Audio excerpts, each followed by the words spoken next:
are back, y'all. It's the KayFabeyBaby NRW Ring Generals Podcast. The House of Black is back again because, as you see, we got our Brody King. Let me get that right. The face paint is off right now because he was busy down in Raleigh with his lovely wife Maki, killing it, getting all that money, and then getting ready for Nerdvana, as well as Gen Con. He's got Gen Con as of this recording. The man's busy, but our Brody King is back, Mr. Sean Mongold. How are you, sir? Hey, I'm doing good, man. I'm ready to talk some more wrestling. Just a bunch of wrestling happened left and right. It's kind of crazy. It's all over the place. But I'm ready. I'm ready to talk. Awesome. And of course, when you're gone, Sean, we're the House of the Black right now.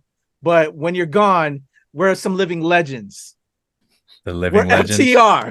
Oh, Lord. We're Cash Wheeler and Dax Harwood when you're gone. Which one's which? I'm the bald guy. So yeah. So you're Dax. You're Dax. So my Cash Wheeler, but our Malachi Black when we're in the House of Black, Mr. Webster Style. How are you, sir? I'm doing well. How about you? I'm good, man. Good to see you. So let's rock and roll, y'all. Oh, and it's your boy, man. It's Kuya, man. Here with my squad, man. We're gonna recap Bash because that's what we talked about last week. What we thought about those results, some NXT happenings, some Raw happenings, and of course AEW Collision. We've been colliding. My man Samoa Joe over there. Actually, before we get into that, man, y'all know Samoa Joe is doing his thing over on Peacock right now on Twisted Metal. I haven't done a lot of Twisted Metal talk with a lot of folks yet, but have you all been checking it out? I've been seeing some clips. I've seen clips. I haven't sat down to watch anything. Yeah. Okay, give it a try, man. I will say I only watched the pilot episode. I only watched episode 1. At the very end is where we see Samoa Joe. But through the clips, I've been seeing a little bit more Samoa Joe. But I'm happy for the brother because he's doing a little bit more acting, man. And I like seeing my guys go from the ring to getting behind the camera on a set and shit, Right. So anyway, let's talk AEW, man. I've been catching up a little bit, but there's some madness that happened this latest episode, Sean. What's that? I'm sorry, say it again. There's some madness, some wildness that happened at this past Collision. Some straight edginess. Oh yeah, very much some straight edginess. So what's going on over at AEW, man? Why don't you lead us off on some convo there on what is just catching your eye? Oh man, so let's see. Obviously everyone's going to talk about the CM Punk shit. So CM Punk came out like halfway through Collision to do kind of like an interview break with Tony. And he essentially finally did, what everyone's been expecting him to do, and that's to pull the fucking AEW belt out of that red bag that he's been carrying around. And he cut a whole promo about how, he's the real champion, and we kind of knew that was coming, right? Like, I mean, this is after he took the break after Brawl Out, they kind of did a tournament because he had to give up the belt. So he took the belt out and was like, I'm the real champion, blah, blah, blah. And he took the belt and he put it on the ground. And he spray painted a big X. That's what I saw. I'm like, he's trying to do some NWO type shit. Yeah. Well, it's NWO mixed with his old straight edge gimmick. Well, not old. It's always been his gimmick. He had the Straight Edge Society back in WWE, and everything. So, and this is the one thing that confuses me, right? So obviously he sets it up and he's just like, he was like, oh, I'm straight edge and I'm better than you. And that was like his catchphrase, which obviously is knocked off by MJF with I'm better than you and you know it. So I was half expecting MJF to come out to that because we knew he was on this card because him and Adam Cole were going against FTR because they won the tournament for the blind tag team eliminator tournament. So I was expecting that to happen, but MJF did not come out. Ricky Starks did, which was interesting, but not interesting because obviously they had their squabble for the Owen Hart Cup, and Ricky kind of cheated to win and started his whole heel turn. But he came out and just cut a whole promo about how he's going to beat CM Punk for the belt and this, that, and the other, which is very interesting. I'm glad they're giving Ricky the push. I mean, we've talked about it multiple times, like give him the push. And they're kind of doing the same thing with both CM Punk and Ricky, where they're kind of in this weird in-between of their face, but they're doing heelish things. Yeah. And they're teasing this heel turn. So I don't know if they're going to give us a full heel turn for either one of them. In my opinion, it would make more sense for it to be CM Punk. Just to be completely anti-establishment, anti-AEW, just how he was, over in the F, the E, wherever the fuck you want to call it. And it would make more sense. But the way that they're building up Ricky, like I said, like when he cheated to win the belt, and then also how he disrespected Liger, like, I don't know. Or maybe they're just both going to be in the in-between, and they're going to kind of skew that line and go down like that gray kind of path of, they're both kind of in the middle, and maybe at the end of it all, one of them will make a full turn to one side or the other. So that was kind of like the big thing. There's a bunch of matches. They had actually quite a bit of content for this collision, and actually got one of the highest ratings. I think since the first episode, it was like 750,000, and they were also competing with UFC fights that night as well. So they did pretty damn good. But also at the same time, they had the MJF match, Adam Cole versus FTR. They also had Buddy Matthews versus Andrade. Yeah. They had Darby versus Minoru Suzuki, which was, I'm getting kind of cold. I'm getting very cold on Darby. Yeah. I love his in-ring. Like my man throws himself like he's his own sack of potatoes, and he's just like whacking people with himself. And it's kind of crazy. He's like the only one who does a tope and fucking just literally like lunges his entire body out of the ring and makes it seem like he hits with his entire force of his body. So it's a little crazy. But I'm just getting bored with it. It was an okay match. Suzuki, chopped the shit out of him. It was great. But of course, Darby won. And then the other fun one was, so the Guns joined up with Bullet Club Gold because, of course, Guns and Bullets. Bullet Club, Guns. And it's, it they makes do sense. instead of the Too Sweet, they have their new like gun thing or whatever. And it's so funny because like the Guns play like these stoic badasses, and they do like this like 360 turnaround when they intro, and like the Guns are sitting there like back to back, and then Juice is kind of behind them, and like Juice is such a gremlin. Like Juice is like freaking out, going crazy, Yes. And like the Guns are just sitting there like stoic as shit, and it's just like Juice is just an entertainer, man. And as crazy as my man looks, and as goofy as he is, he's just so entertaining. You can tell he's having fun. And yes, and that's exactly it. He's having so much fun. And that was a great match. They fought fucking the Martin, one of the Martins, I can't remember which one. I think it was Dante, Action Andretti, and El Vikingo, El Hijo del Vikingo. Always fuck his name up. But obviously it was a great match. Spot fest left and right. It was fucking amazing. They did something with like a cardboard cutout with Jay White. It was quite funny. That was quite really funny. There was one women's match that had Kira Hogan come back, which I was really happy about. Martinez. I was happy and I was mad because Kira Hogan was supposed to be at GalaxyCon, which we were at, and they do like a super cosplay fight thing where they have a ring and they get in cosplay and they do a thing, and it's her and Diamante and some other people, and they do like a whole like wrestling thing and cosplay, and me and Maki were really excited to like watch that, and they canceled like a week or two ago, and I guess it was because of this. And it was for Mercedes Martinez to come back and start a feud with Chris Statlander, essentially, because Mercedes just beat the dog shit out of Kira Hogan. It was pretty much like a squash match, and it was kind of annoying, And I was disappointed in that also. Yeah, like they should have given more time. Like, Kira Hogan's a phenomenal wrestler, and Agreed. like I think she could really get over if they fucking let her. You know what I mean? If they gave her like a good gimmick and a good chance and like some like fucking promo time, I think she could really get over. And then she got her ass beat. Chris Statlander came out to save her. And then Martinez was beating the shit out of Statlander because she grabbed the belt and smacked her. And then Willow came out as well. So there's all these baby faces in the ring. So whenever you have that many baby faces, someone's going to turn.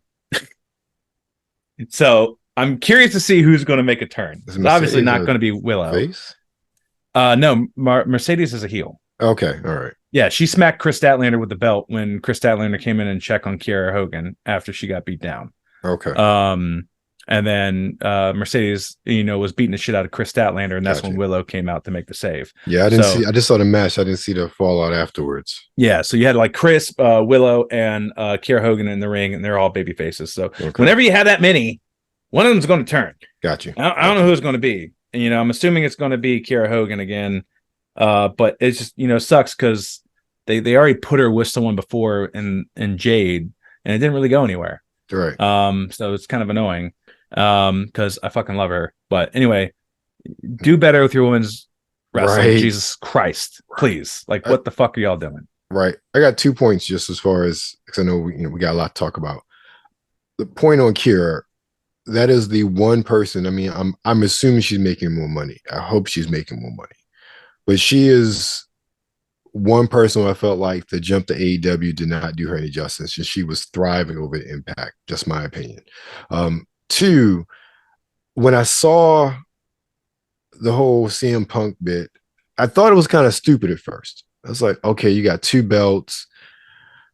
You're doing this crap again. You got all this flack about when they were interim belts. This isn't that dissimilar to me. But the more I've been stewing on it the past couple of days and thinking about it, I don't think this serves. It could help Ricky, but he just needs a real title shot, in my opinion. But I think overall, we talk about AEW and their storytelling. And I thought about it. I'm thinking, okay, I'm going to give this a chance because I see the seeds of that long-term storytelling of that eventual clash between MJF and CM Punk. Because right now, MJF is preoccupied. I guess we'll see how he addresses it, or if he addresses it on Dynamite. But for right now, he's in his bromance with Adam Cole. So we'll see. And so here's the thing, right? So it's just like, obviously you guys haven't really caught up with Collision, but with the whole bromance between Adam Cole and MJF happening, a couple weeks ago, Samoa Joe attacked Roderick Strong, and that's why he's like in a neck brace and all messed up.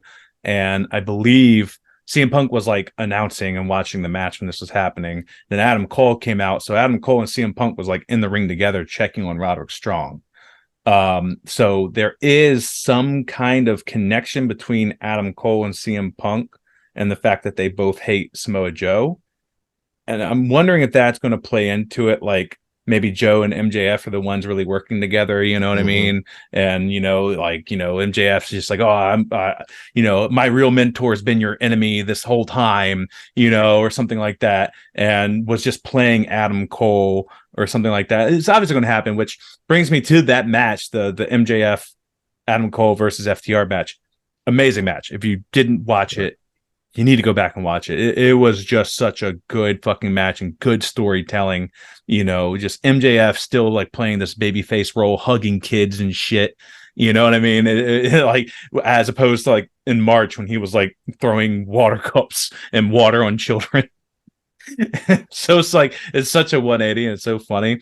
And it was a great match. They almost won a couple of times, but obviously they weren't going to get the belts. They're not going to do that to FTR, I don't think.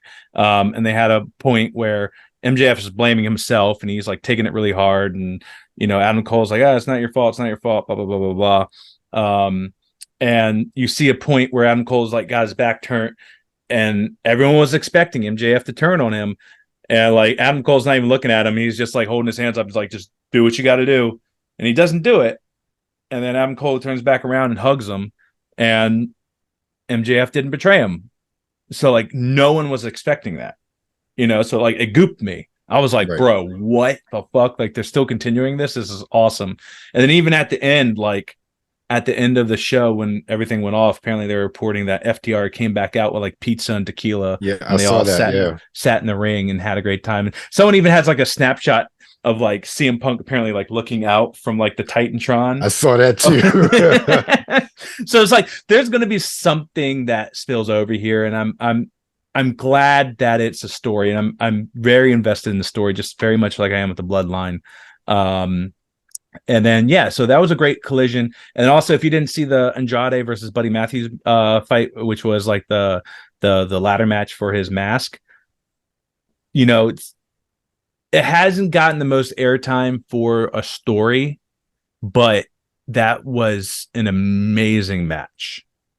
Like probably better than the FTR and Adam Cole MJF match. So if you are just like wanting to watch wrestling, watch that match. You know, if you're looking for the story and still wrestling as well, because it was still a good match, then watch the FTR and Adam Cole MJF match.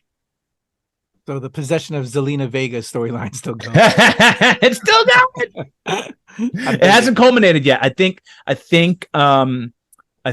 Malachi and Andrade are going to fight at All In. I think they're dragging it out to All In, which will be at Wembley. Yeah, that would be dope. Awesome. Well, a couple things before we leave off AEW. Actually, no. Well, this ain't a thing. I just saw you got me thinking about Zelina, who I Zelina Vega's hot. Let's not get it twisted. But her and Malachi, I think they just started like their own like Twitch channel or whatever. I saw that like on the Twitters or whatever because I follow them both. So for y'all Twitchers, check them out. Yeah. Well, she used to have her own, and he used to come on. And now they're doing. They built like they finished like a room in their home apparently now, where they just will stream and shit now. Nice. So, from what I saw on the dirt sheets, what do y'all think about this? Apparently, the Elite resigned. They put the E back in the AEW. What do you think about that? Omega and the Young Bucks staying. I I mean, that's pretty much what I expected. You know, like that. I think this is just bring me back. Like Brawl Out was all a play to build up further storylines. You know what I mean? Like that's just reassuring it. Like CM Punk is obviously still there. They had the out to leave. That was kind of like my ask too, in a way, with them staying and Punk. Do y'all think, everything's going to be copacetic? Because there's still also EVPs that was reported as well. Yeah. They about making money.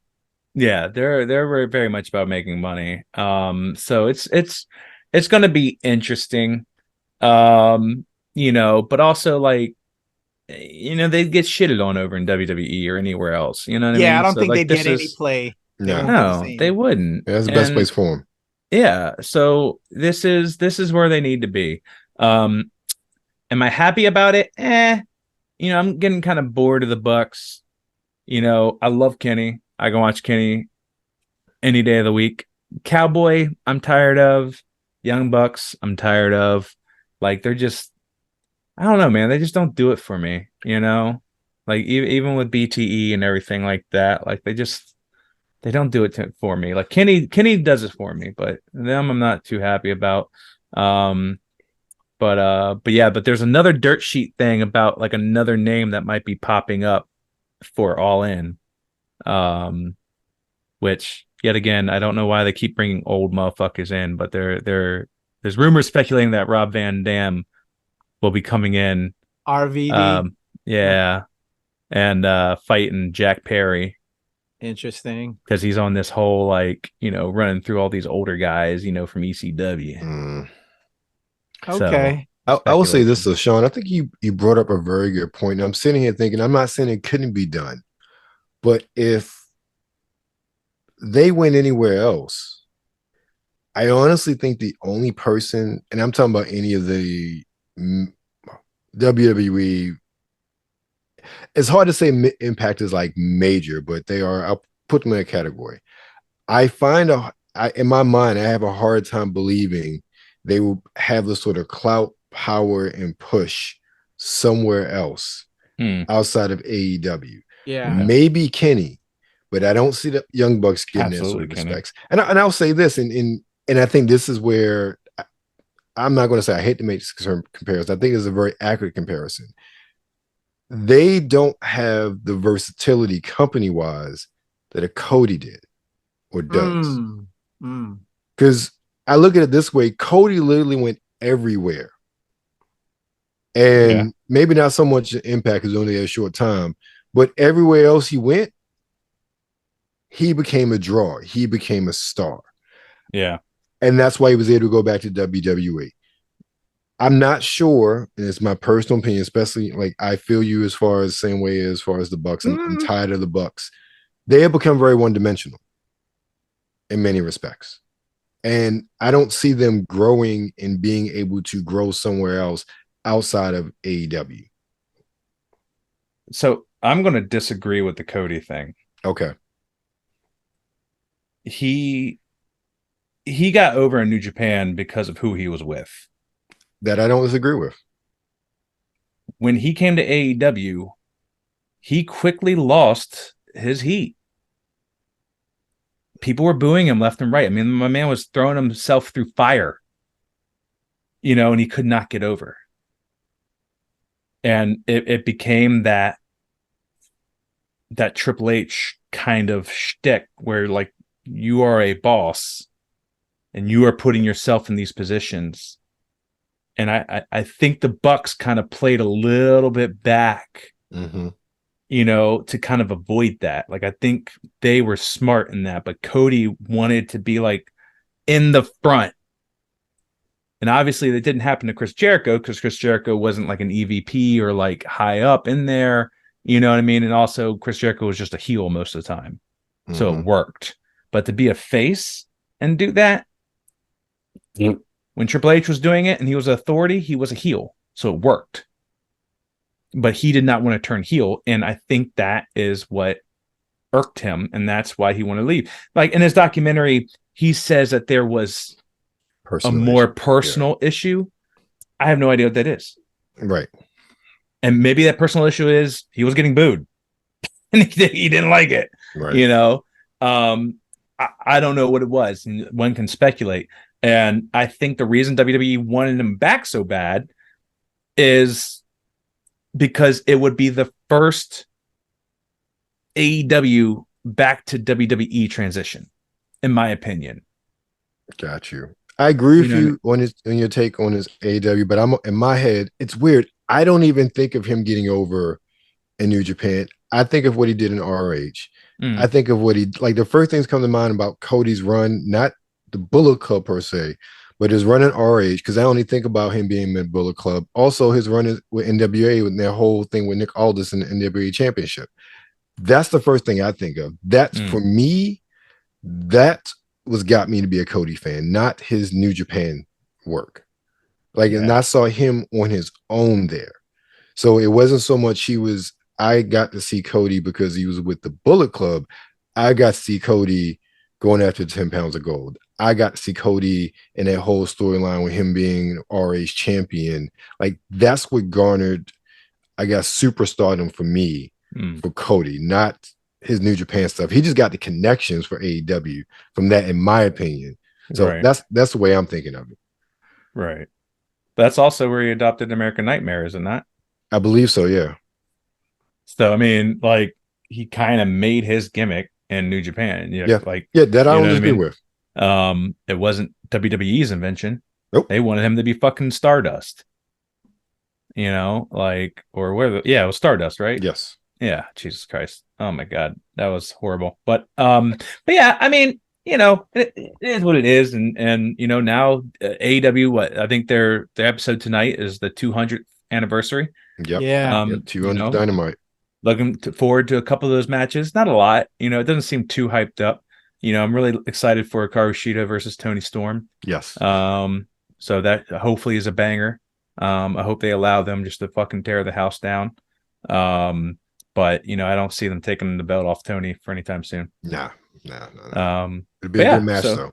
It's going to be a fucking slobber knocker. I can't fucking wait. But yeah, I do need to go back and watch the Cody, actually watch it, not get the highlights for that, and we'll see, but we'll talk about WWE later. All right, let's go to the next day. I think we wanted to talk about something else. My bad. So what do you want? No worries. Yeah. So let's transition to NXT. And then we'll lead into WWE because it is NXT before you get to WWE. Eldon, Webster Style, let's talk Great American Bash. Some of our results that happened, our predictions, and if they came into fruition. Hit me up. What'd you think, man? We made our predictions. What did you feel about the premium live event, if you will? I mean, I thought overall NXT put on another good show. And maybe it's more so because of the ending, was that Gable Stevenson match, how was a double count out. But that one, man, can we the dirt sheets or some of the stuff I saw, like, man, they booed him out of the arena, man. It was weird. Yeah. It was mixtures of booze. Yes, I remember it being mixtures of booze, but also just overall, it was just a weird tone to that whole match. Yeah, exactly. Because he's a piece of shit. And because dirt sheets and Twitter and social media, people know when you're a piece of shit. Yeah. Which kind of shocks me because they didn't do that to Matt Riddle. And Matt Riddle had some shit like that. That's why I really can't I don't really vibe with Matt Riddle. And apparently Dirt Sheets just said that apparently he doesn't get the big push because of shit like that. That's what I was seeing now too. That's why they're getting cold on him now. Yeah, they're finally listening. Yeah, but Gable Stevenson, they just I don't know, man. They were like so gung ho about that dude. I'm like, I would have cut that off, man. Like they're focusing on the wrong Gable. Because fucking Chad over there, man. But it worked.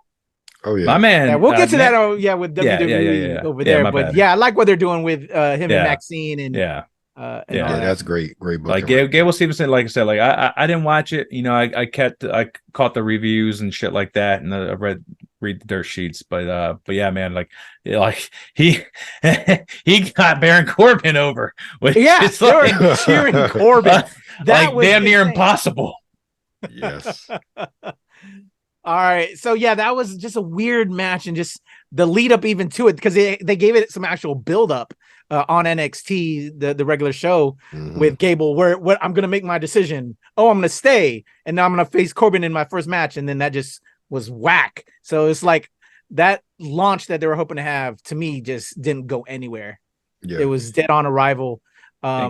So that was my thoughts. So I think we shared the same thoughts on that, Eldon. Yeah. What about some of the other matches, man? Roxanne and Blair Davenport. You know what?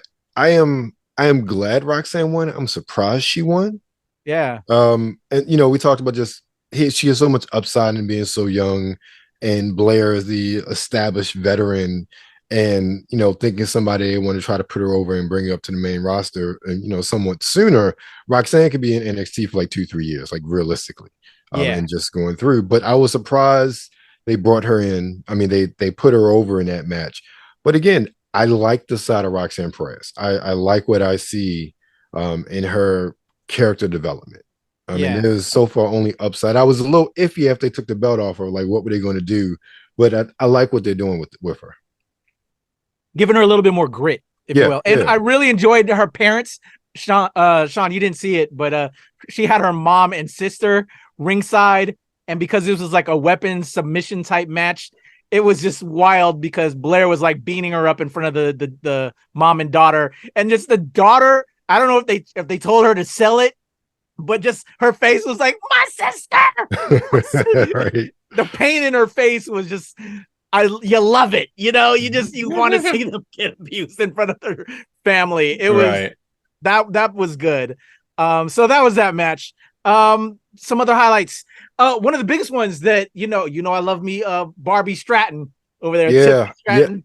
I enjoyed that match. That one, man. Yeah, but we knew Thea wasn't going to win, but them throwing in the towel fallout though, that's interesting now with Chase U. Yeah, and then leading into this week's NXT.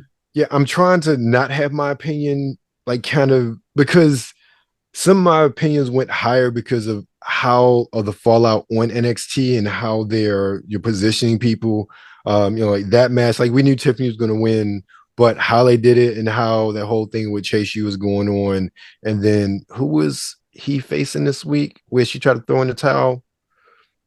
Oh, damn Baron it, Corbin. man. It was Baron Corbin. Yes. Yeah, it was Baron Corbin. Yeah. So you got that whole, because he was talking shit at the beginning of the episode about you. I wouldn't have thrown it or something, right? Throwing the towel.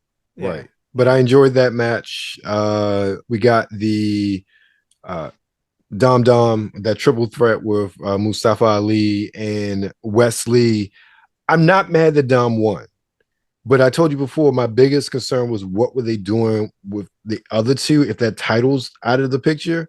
Well, right now, it looks like they are. Yeah, Wesley, they look like they may position him to go up against Carmelo eventually, especially with the way the seeds were planted this past week.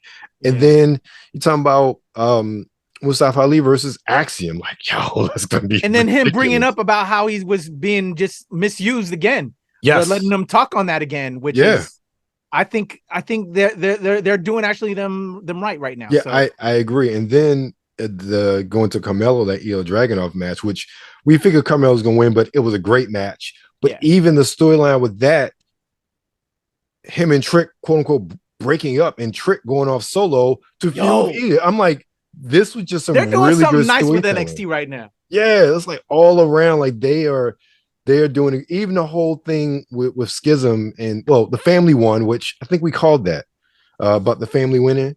The only one I think, and I forget Noam Dar's faction, I call them winning. Metaphor. Metaphor. That is such a cool name. Yeah. That is such a cool name. I was surprised they lost. And I like the four of them together. Yeah, I do as well. I do as well. I see a lot of things. I think that was really good. And again, Noam Dar is not like a household name, but he's a veteran. He's been around the system for a while, way back to the cruiserweight division. So I think he was a really good person to put them with Last Legend and the other two. So I'm really was Oral Menson. I forget the other young woman, but I was surprised they lost. But it was still a good, fun match, and I'm happy to see the family win those titles though. And then them even bringing back this past week, God, what's his name? LWO dude. Escobar, man. Yeah, Escobar. Yeah, so Escobar, like Santos, like with chanting and Stacks. Yeah, NXT is just hitting on all cylinders as far as storytelling. Like the only person that I have a big question mark with, like, what the hell are they doing, is Braun Breaker. I said that last week. Like, seriously. What the hell are you doing with Braun Breaker? Like, well, this episode they had some segments with the dude who had this when he was a baby, had the scratch on his head or got hurt or whatever. I don't know that cat's name, that wrestler. They're trying to do a storyline with him and the dude that had like I don't know. They showed like pictures of him getting I don't know the guy. See, it's so forgettable. Yeah, and like he looks better with that beard though. I'll give him that. Braun looks better with the beard. Looks more heelish. I'll give him that much. So, but that's my take on Great American Bash. Like, they've done a really good job with their pay-per-views for premium live events. They pay-per-views, but then it's made better because of how they were positioning their storylines afterwards. Whenever we have questions, for the most part, they answer those questions. At least for me, I've been very much satisfied with what they've been doing. Yeah, I gotta say the same. I actually, this NXT event just got me a little bit more invested. Yeah, and then the way they pulled off the following, last night or whatever episode to see where we're going. I'm like, okay, I'm more into it now. I see what's going on. I'm a little bit more vested into it. So there we go. Any other NXT convo that you want to plug real quick, Eldon, or anything you want to? No, I'm good with that right now. Yeah, the SummerSlam. Yeah, let's run through that bad boy. All right, Sean, Eldon, what's your style? I'm sorry, I keep on calling you Eldon this week. So good. Both of your nickname, or both of your name and your nickname. And I know you're more AEW a little bit, Sean, but I know you're still keeping up with WWE. We got the bloodline, Unfortunately. We got to talk SummerSlam, man. It's the big event this weekend. You ready to go over this card and make some predictions? Can I say this before we start, though? Yeah. I don't know about you, Kuya P or Sean, but I'm not overly excited for SummerSlam this year. Nope. I'm not as hyped, but there are certain things I'm Nope. somewhat interested in. Nope. I'm not at all. And now they announced fucking Kid Rock as well. They can go suck my ass. No, they announced shit. Kid Rock. They are in performing. Detroit.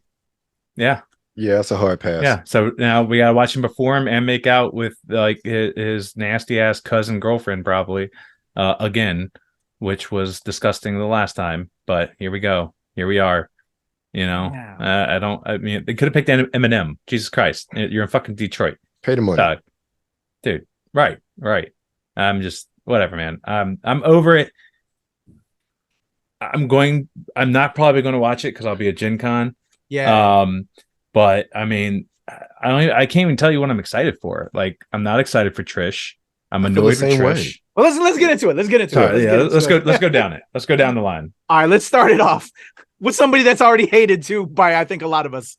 Logan Paul versus Ricochet. I will say if y'all saw Raw, they've been having some good promo battles. Yeah, they have. Ricochet is engaged to Samantha Irvin, who is the announcer. Yeah. Oh, they're engaged now? Yeah. Their fiance, okay. But the fact that Logan Paul brought that up in their kind of lead up, I was like, oh shit. Yeah. And that led to like a little skirmish. But what do we got on this one, man? Sean, go ahead, man. Positive. I hated Logan Paul. The only positive is that this gives Ricochet a chance to shine on the mic. That is the only fucking positive about this, is that he has someone to go back and forth with and they're both very athletic. And they put on, like, they give us some good spots. And that is what I'm interested in. I'm interested to see the good spots. I saw that, I saw them going back and forth, and of course there's so much behind Logan Paul. There's so much material to go in on him, so I think that's where Ricochet's good. Like, if someone's this well known, like, he can easily poke at them. Right. And I like that about Ricochet. I think Ricochet's really giving, and Maki said this I think the other week, he's giving very much Ricky Starks. He's coming out, he's got the loafers on, he's got the high waters, he's got, not as tight as shirts, they could be a little bit tighter, but he has the chains on and everything like that. Like, he's being like the more suave kind of character now. Whereas before, I feel like he didn't really have a character. You know, like I felt like he was just Ricochet. He came out, he did flippy flips, and he was a cool dude, and he was good to watch in the ring. But I feel like he didn't have a character. Now I feel like he kind of is evolving into a character, and I think that is because of Logan Paul. Unfortunately, I hate saying that and giving him credit for anything. But I think this really kind of propelled him, and also, their shit went viral during the Royal Rumble when they had their collision, their little off the fucking the top rope, and they fucking did the crossbody to each other in midair. So I think that gave them some kind of sense of popularity, and that's what WWE cares about, unfortunately. So yeah, I'm excited for it. I hope Ricochet wins. Obviously, I can't stand Logan Paul, and I hope this really, propels Ricochet. All right, website, who you got? In Ricochet. Yeah, I'll leave it at that. Sean said everything. I'm with that. I'm Ricochet too, but I think you kind of just illustrated it perfectly, Sean. The more they go at it, the more I think it'll help Ricochet. So I hate to say it, but if we let Logan win, let them continue on this fight, it'll improve Ricochet a little bit. So I'm gonna take the difference and go to him just to build up Ricochet a little bit more. If they build it up, he's been bland. If they build it up, they need to set it up, because I don't think Logan Paul is around full time. He's case by case basis, just like Brock. Yeah. Right there, stupid ass, right there in your picture. Someone needs to interfere and start something else with Ricochet to fill in that time. And then Logan comes back at Royal Rumble or WrestleMania, and they have another big match, or like a ladder match or something. How about this? Hate to say it. Turn him heel. Who's that? Ricochet. No. Make him that Ricky, but like heelish Ricky. Like, I don't know if he could. I don't know if he could handle it. I don't. Yeah, Ricochet heel down. I hate to say it. He's cool, but he's just To me, he's bland as fuck. Yeah, I don't, man. I feel like now he's give like him some identity, if you will. I feel like he's a puppy dog. I feel like he's Cody Rhodes' puppy dog. Like I don't think he can take the heel, like the booze. Yeah, I agree. I don't know. And Logan's just so good at fucking people hating him, like, because he can never get over as a face. So every time they bring him on as a face, he still gets booed. They're like, all right, fuck it, turn him heel again.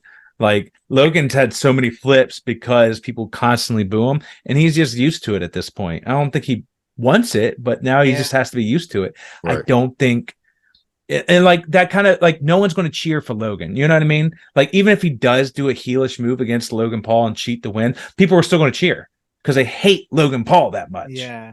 You know, if they put him against, let's say, like, you know, Chad Gable, like another babyface, and he cheats the win, then they'll give him great heat. But I don't know, man. Maybe down the line, maybe. You know, I think he just needs to build up that promo work. Okay. You know, build up that confidence. Let him be an actual over babyface for a little bit and feel it. And then I think when he's comfortable, you know, then he'll be like, okay, I've got my cheers. Let me get booed now. Because it is easier to be a heel, in my opinion. It's easier to come out there and just talk shit. Okay. You know? All right, let's move on. But yeah, I don't know. We'll see. All right, I'm just gonna split the vote. I'm gonna split as much as I don't want to with Logan, but just for that development of Ricochet. But we'll talk. I'm sure there's gonna be more to be followed with that. That man needs to be developed. But let's keep it on most hated. This seems like this run line right now. The first 3 matches seems like people we hate, and then people kind of so on. Ronda Rousey, Shayna Baszler. And I want Shayna to whip her ever-loving ass. I was gonna start with you, and you just said it all. That's all you got to say on it. What you saw how they've been integrating some storyline into it? Yeah, I'm glad. Like I said, it's like a year, 2 years too late. Yeah. That is true. Now you want to kind of do some shit on it. Yeah. Okay. Yeah, I mean, this has been a lot better, a lot more meaningful. Again, I don't remember it was last year's Royal Rumble or Royal Rumble before, when they were like the last two or whatnot, whatever it was. Yeah, it should have happened then. It really should have happened after that. Put out there more. Yeah. Just give him more of something. But it's been, we're waiting till the Raw right before. Come on now. Yeah. Sean, what do you got? Yeah, everything Elton just said, man, but that's the thing that sucks though, right? It was just like, you know, with Ronda, you know, she's an actress, you know, she was doing all these other things, and they probably couldn't do something with her. And then, you know, when she knew she was getting back in the UFC, she was like, I want the belts, you know, I want a belt. They give her the tag team belt. They put her with Shayna, obvious choice. You know, but now she's going back to UFC. All right, turn them. Now they're the feud, and it feels a little rushed. The latest Raw where they had the recorded promos, perfect. Yeah, chef's kiss. They should have been doing that the whole fucking time. Yes, they should not have let them go live promos and shit like that. They both are mediocre on the mic. You know, they are not good. I think I talked some shit about Ronda last time about literally copying verbatim what Brock said to Cody. And it was just not good. So I think this was good. I don't give a shit about Ronda's tears. You know, I think they were really trying to play up that Shayna was the asshole in those promos for taking advantage of her friend. But I think it was the other way around. I'm like, no, she was the rich, you know, successful person who was taking advantage of her friendships by giving them housing because they had nowhere else to go. Right. Same. You know, so I really like that dynamic. I wish they would have played on that a lot sooner. But I am liking that. I do want Shayna and see Shayna beating the ever-loving dog shit out of Ronda. And I want her to, but the way that WWE fucking is on Ronda's ass, I wouldn't be surprised if it's the other way around. I hope not. So I think the three of us across the board, Shayna. All right, let's head over to another most hated. Or I'm just done with this. Please let this be it. Brock Lesnar versus Cody Rhodes. Sean, lead us off on this one. Tired of it. Breaks the same arm. My poor hand.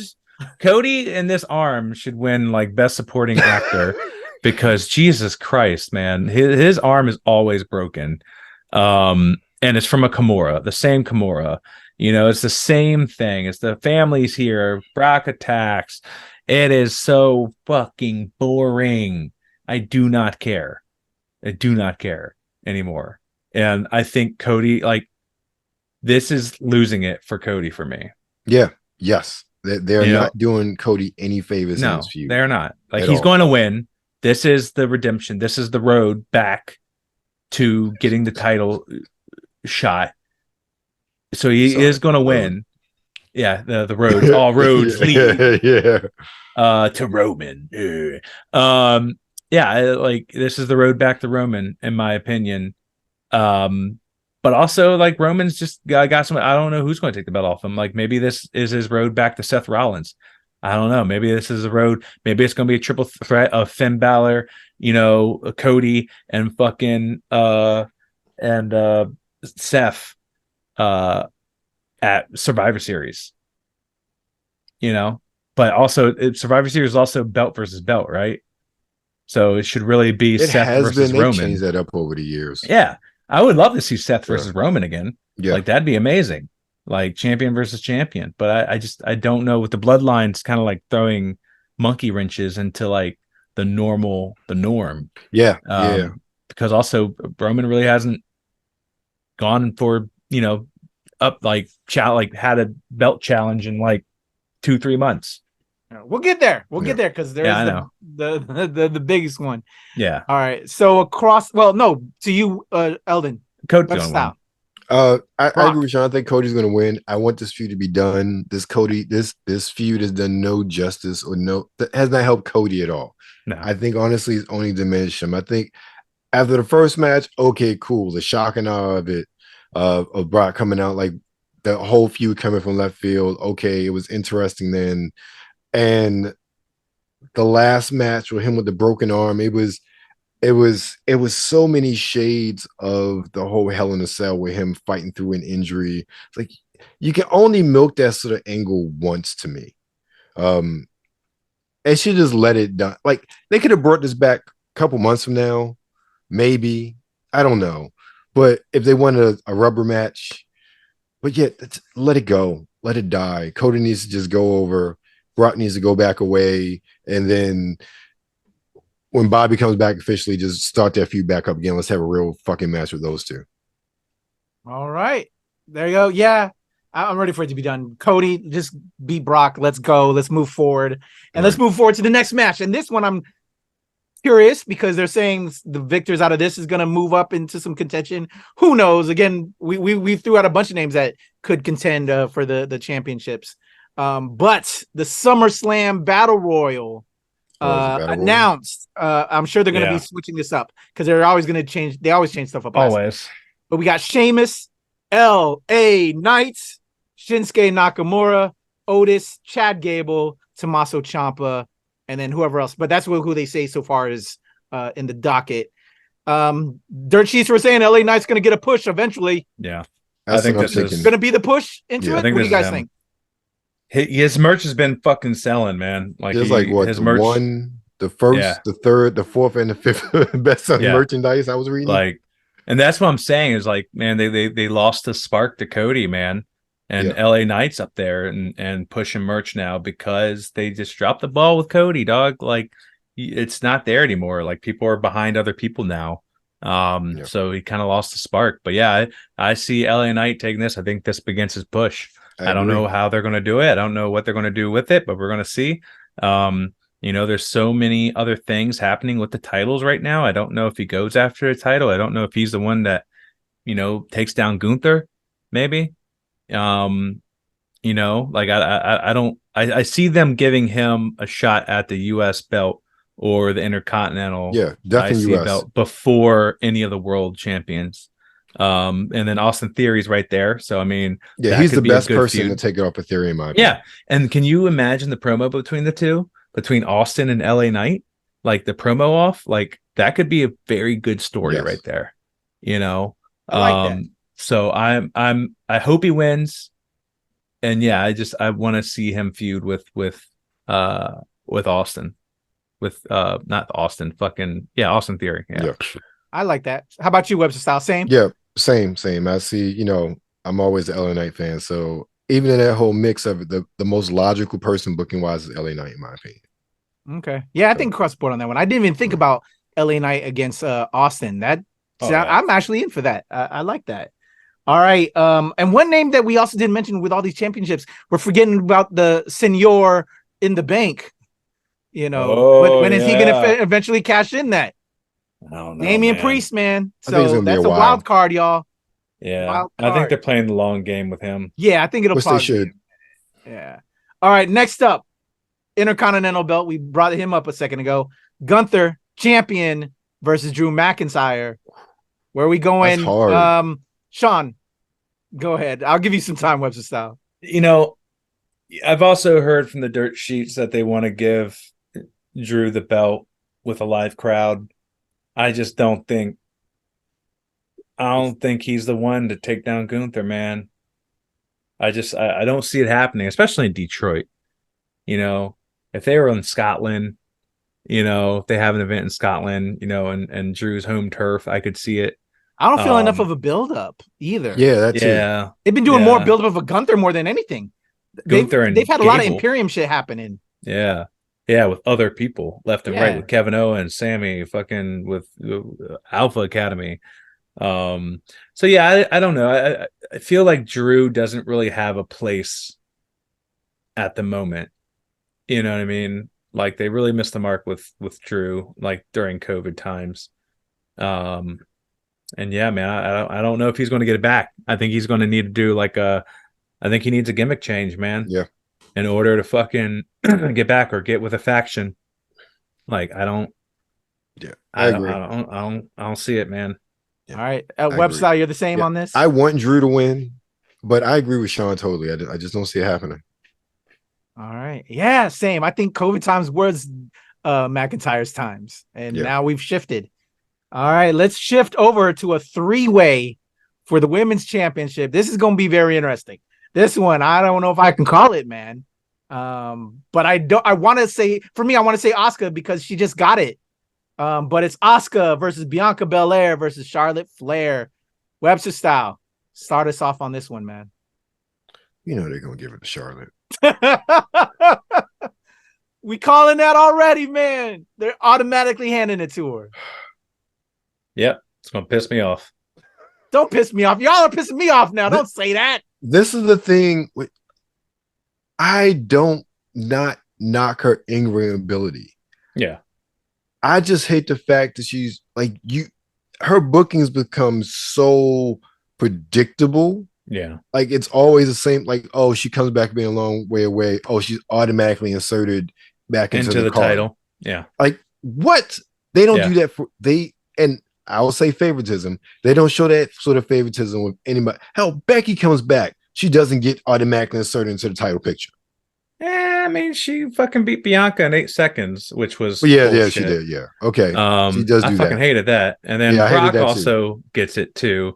So there's some people that get that specific treatment, but Charlotte's definitely one of the top 3 that get that treatment. But yeah, I'm over it. Yeah. I'm over it. Yeah. But I think, man, what they did to Bianca, Charlotte, in my opinion, was just weird. Yeah. The Asuka, I'm glad Asuka got it, but I felt like there was no build up there. It was just exactly so fucking weird. And I think Bianca just wanted to take time off, so that's why they had to do it. Which I don't blame her, and I think she also had other obligations. Yeah. So I think she's just a little too busy. But yeah, I see Charlotte unfortunately winning. Yep. Okay, y'all both are saying Charlotte, but if you're not, so that's where you're putting your money at.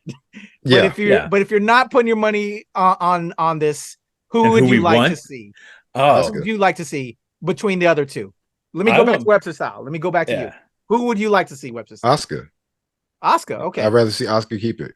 Yeah, I think I'm saying she's keeping it. What about you, Sean? I really want Bianca to get it. But for storyline purposes, I would love to see Asuka finally get the pin over Charlotte. Yes.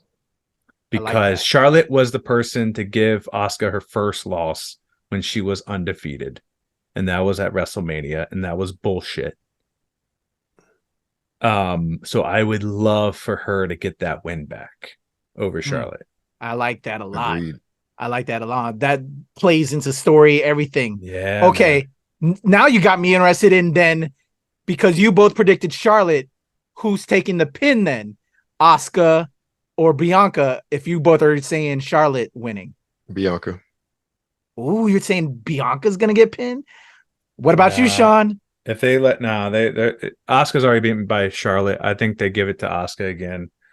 I don't think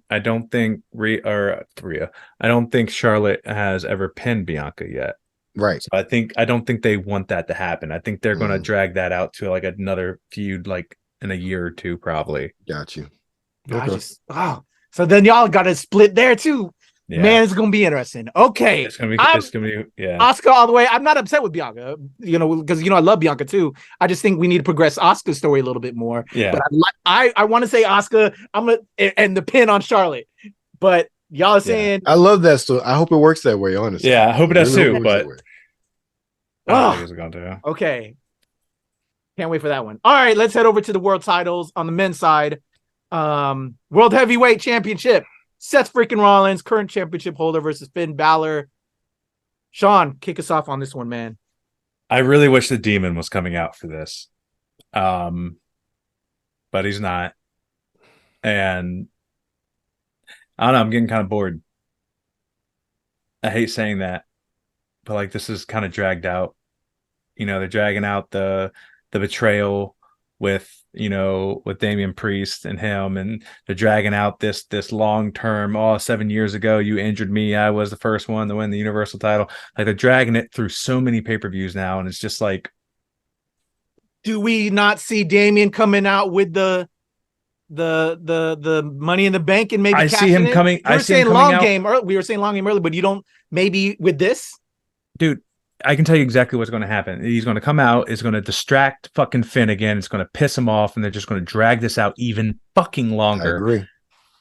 I agree. Seth is going to keep it, and it's just going to annoy the dog shit out of me, man.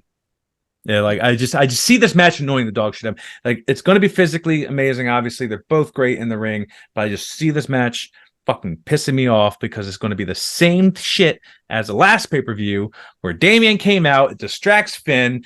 Seth gets the win. They have a scuffle and nothing's going to happen. They're not going to turn on each other because the dirt sheets is saying they want to give the Judgment Day a big push after Bloodline shit's over. So they're not breaking up yet.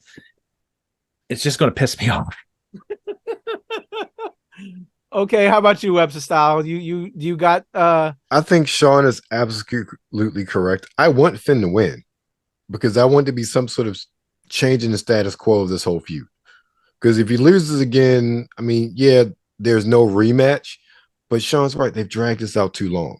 Yeah. Can we do a different outcome? But I think Sean's right. I think we're going to see a repeat of exactly what we saw before. A good match, but the ending is going to be a repeat of what we saw before, which is going to just totally defeat everything we saw before then. I would say Finn wins, but then I think Damian will come out there, cash in, and then take the title. So how would you feel if Seth went? How would you feel if the same shit happened? If Damian comes out, distracts Finn a little bit, he loses to Seth, but Seth, like, what if Finn freaks the fuck out and beats Seth down and allows Damian to cash in and get the belt? So at least someone in the Judgment Day has it, but there's still that little bit of animosity, like that everyone has championships except for Finn. Right. I'm saying I think the same think deal. About that. Yeah. I think the animosity and that'll eventually break it up. So maybe Finn loses to Seth. Damian comes out there, cashes in, beats Seth. He now has the title. Finn is so envious because he lost to Seth. And now he's in this group Judgment Day where everybody has belts but him. Well, and he's the leader. And he's the leader with no belt. So I think fucking Dom has the goddamn belt. Dom has a belt. Rhea has a belt. And then Damian gets a belt. And then he's the only one that doesn't get a belt. I want Edge to come back and be like, the people I had with me seem to be getting gold. Right. But who you just, betrayed me for hasn't. Yeah. So I really want to see that. I want Edge to come back and do some shit like that, because I think that would be great. Great way to bring Edge back into the fold. Yeah, I agree. You know what? There's some storylines right there that would be cool. Yeah. Let's see how it happens. But you're both calling it for Seth and prolonging this whole bullshit. Yeah. Okay. Yep. Last match of the night, the big one, Bloodline shit. Undisputed Universal Championship, Roman Reigns, current champion, versus Jay. Main event, Uso. Yeah, man. Sean. I mean, we it's the end of the Bloodline storyline. We still have a SmackDown, so I don't know what's going to happen on SmackDown. I don't know, man. There's all these theories, and other family members that are going to be involved, and Rikishi's now posting shit about his sons and shit like that. Man, we're in a SAG strike right now. We could have Dwayne The Rock Johnson coming back into the fold. Yeah, we could. So I mean, he needs some money, and WWE will definitely pay money for The Rock. So I'm curious. I don't know if The Rock shows up at SummerSlam though, man. That's the only thing. They might have like a video prompt, maybe like a cameo. But I this is hard to call. I don't see Jay winning. No, not at SummerSlam. Like the best thing about this is the soap opera. Yeah, like seriously, it's not even the fact if he wins or not. It's what twists and turns are going to happen on the days of our SummerSlam. Yeah. So I'm curious. It's going to be entertaining. They're good at the in-ring storytelling, like I've said before. They're good at the emotions. They're good at acting. It's going to be an emotional battle. I don't think it's going to be very riveting. You kind of get the same matches from Roman, but it's just the in-ring acting and the storytelling that really sets him apart. So I'm going to thoroughly enjoy it. I do not think Jay wins. I think Roman reigns. Roman retains, obviously. I just don't know how they're going to do it. There's so many ways they could do it. We'll see. I don't know how much they're going to put into SummerSlam. You know what I mean? Like, does Solo betray Roman at the end of this? Does, the wise man betray him? There's people saying that, wise man is going to betray Roman and go with Solo, or go over to Jay's side, and then all of a sudden Roman's all alone, and then he brings in other family members. But I don't know, man. I kind of want an ending, but I don't. Yeah. I don't think they're going to end the bloodline at SummerSlam. Yeah, I don't want the ending now. Yeah, I agree with Sean. I kind of want an ending, but I don't think it's happening now. That's why I say it's such a soap opera, because like you know it's not going to end, but you just want to know what's going to happen next. I do want main event Uso to get a win, though. You know what I'm saying? I don't think he gets a win. Maybe a DQ win, but not a win. Yeah. He gets the title.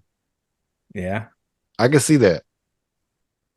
Okay, it's gonna be another ref bump. Yeah, gonna be interesting. All right, well, there we go. That's SummerSlam 2023, y'all.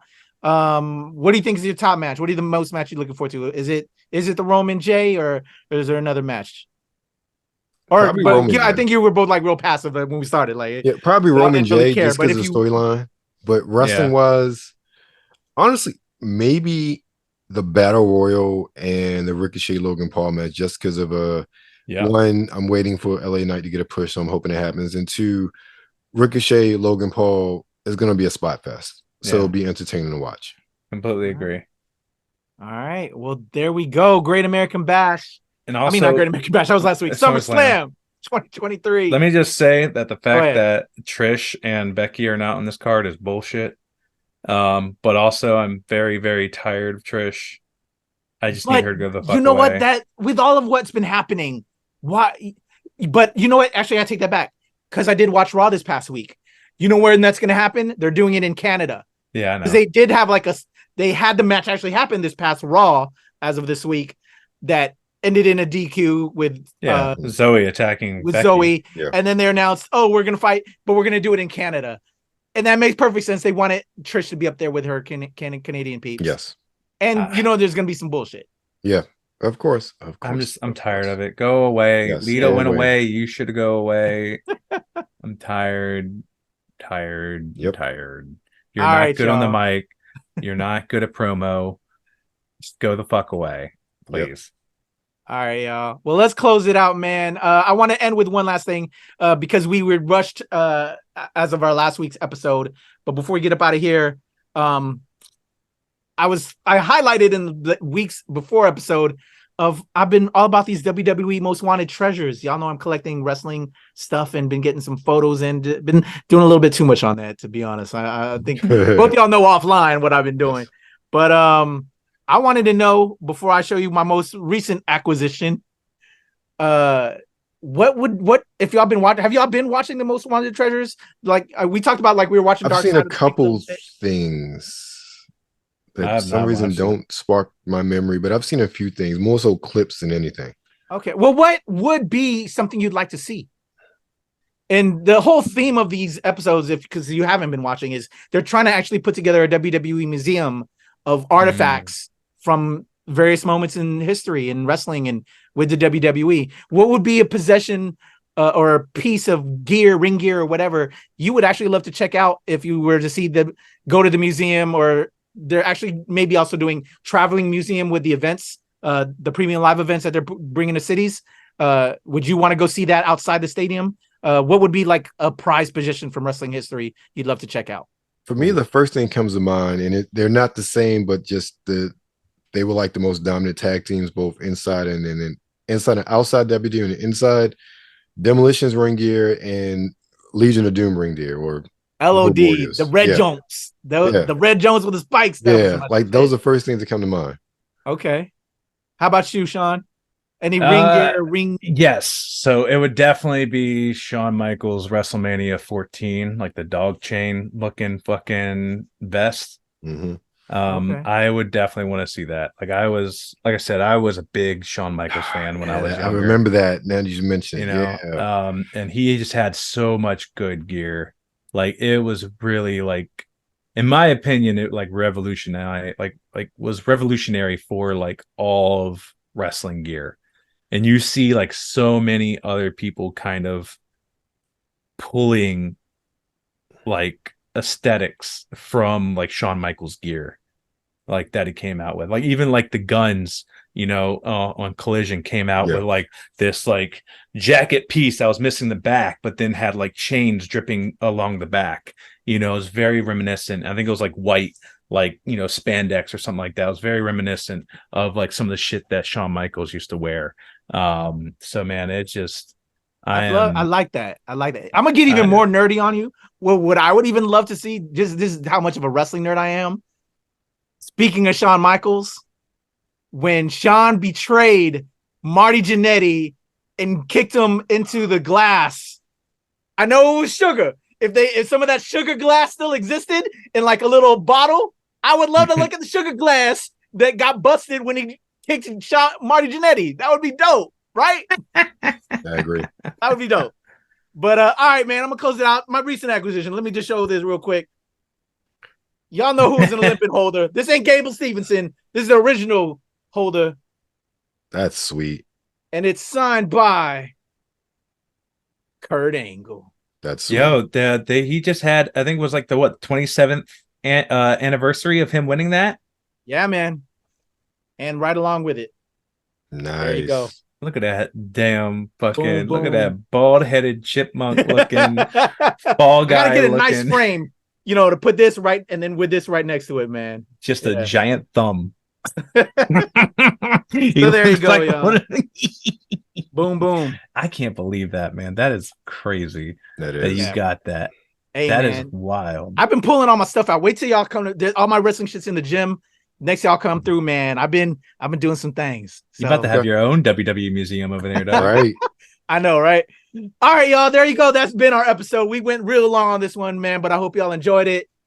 It's a pleasure, gentlemen. Always chatting up wrestling with you guys. I can't wait for us to take KayFabeyBaby to an event. We need to like go to an event and bring this panel out to the people too, and do it at a con and stuff. Like we said. But there we go. Let's sign off out of here.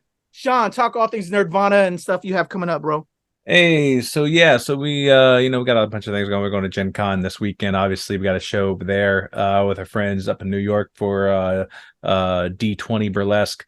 Nerdvana is coming up at the end of September. It's our kind of joint venture with a theater company here local to Maryland called Flying V Theater.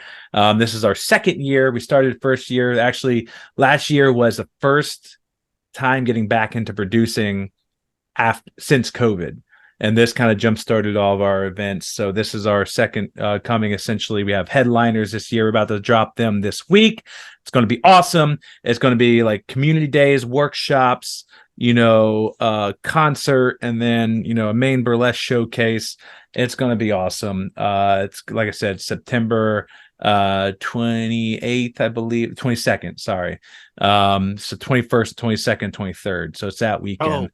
So it's going to be amazing. I'll have more info probably next week, and drop some links and stuff like that. But yeah, that's what we got going on. Love it, man. Can't wait to see it. Webster Style, man. I know you've been putting in at work as well. What you got going on, bro? It's been a light week, but I put out a video not too long ago talking about some grooming products you can find illegal there. Legal, actually pretty good and are pretty cheap too. Other than that, 156 of the podcast dropped, and of course, I'm over here with Sean and Kuya P on KayFabeyBaby and Brian and Kuya P on Checkpoint, of course, us and Flip the Bunny over at Hot or Not. Hot or Not, man. So, but you can find everything and anything that is Webster Style, websterstyle.com. All right, y'all. Show love to my homies. Webster Style, Sean Mongold. Show them all love. Give them all the follows, subscribes. And of course, it's boy Kuya P. You can follow me at the Legend Kuya P on Twitter. I'm not saying X because fuck X and fuck Elon Musk. Twitter, TikTok, IG, Hive, and Blue Sky. I got cool because I'm on Blue Sky now. I'll get y'all some invites too. I finally got cool. I felt like I was at the Cool Kids Club. But yes, the Legend Kuya P. And of course, here with Sean and Webster Style at the NRW and at News Wednesday, where nerds rule the world. That has been another KayFabeyBaby NRW Ring Generals Podcast. And we are out of here in a 1, 2, 3. You come in my face, I'm gonna fight you. Well, you're not gonna bust a nut anytime we're in the ring. I'm gonna get off by cranking your knob just a little beyond the breaking point. When I get my hands on you, I'm gonna eat your ass like a pot of collard greens, baby.